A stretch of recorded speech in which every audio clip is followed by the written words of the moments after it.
good with that. Can we dive into some of the Celtic-Laker rivalries? Because I'm just going to be honest. Obviously, I was born in '88, so I missed a lot. Thank you, Al. I missed a lot of the rivalry. Disapproval that he just looked at you with. But here's what I'm going to say is now I'm seeing the Cavs Warriors, the LeBron Warrior, that kind of basketball. And so now since I've been here, I'll listen to your stories. The other day we had Robert Orion, and he and you were going back and forth. I've heard you talk about the Celtics in the kindest form. Can you educate me a little bit? I'll try. Believe it or not, I used to be a Celtic fan way back in the JoJo White. You'll have to Google these names. JoJo White, Paul Silas days. The Celtics were extremely popular. They're like the only team that you would see on TV, and they were extremely successful. John Havlicek, and of course, I didn't see Bill Russell, but you heard the stories. And so fast forward to like 1979, 80, the NBA really didn't have a great image, didn't have a huge television contract, and there was a lot of transition from the ABA league, which was very colorful, got a lot. Dr. J started in the NBA, a lot of players, all the best players. So all of a sudden, the history came alive again with Magic and Bird, okay? The Celtics dominated the Lakers in the 60s. I think they won like 7 championships against Jerry West and Wilt Chamberlain, Elgin Baylor. They could never beat the Celtics. It was like a curse. Jerry West never went back to Boston to see us play all the years that we played in the 80s. So when Bird and Magic came into the league, Commissioner Stern realized that that was a magical, rivalry right there, and it could be conjured up again. So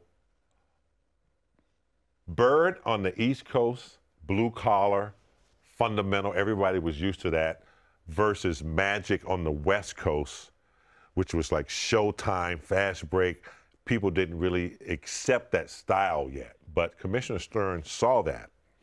And he also consummated a huge television contract with CBS at the time. So the NBA started to emerge, and you started to see it. And he had these 2 players, Larry Bird and Magic Johnson. So my rookie year, we played the Celtics 4 times in preseason. God. And they were like playoff games. I didn't really understand it. Yeah. It was like crazy. I was like, it feels like, a boxing match in October. So that's when it began to build up again. Magic and Bird, and we finally met. So your guys' style was closer to the ABA style. It was closer to ABA, a lot closer, like up and down, run and gun. First open shot, take it, know your shot as a player. Yes. If you know your shot, then you can take it 100 times out of 100 times, right? But just kind of know your shot and just go up and down. They were more traditional, older, kind of very classic NBA. And at the same time, Boston was great. Lily White. Yeah. And the history of Boston, if you go back to the busing, you go back to the 60s, the history there of racism and a lot of history there with the civil rights movement and all that. I've talked to Bill Russell, and he can tell you some incredible stories about living there. Yeah. And he won 11 championships there. So all that was going on.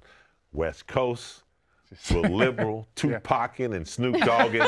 You know what I mean? Yeah. Even though we had Kareem, who played for John Wooden. Yeah. You can't get any more fundamental than that. Yeah. Jamal Wilkes played for John Wooden. You can't get any more fundamental than that. Pat Riley played for Adolph Rupp, who didn't believe in having black players on the team, okay?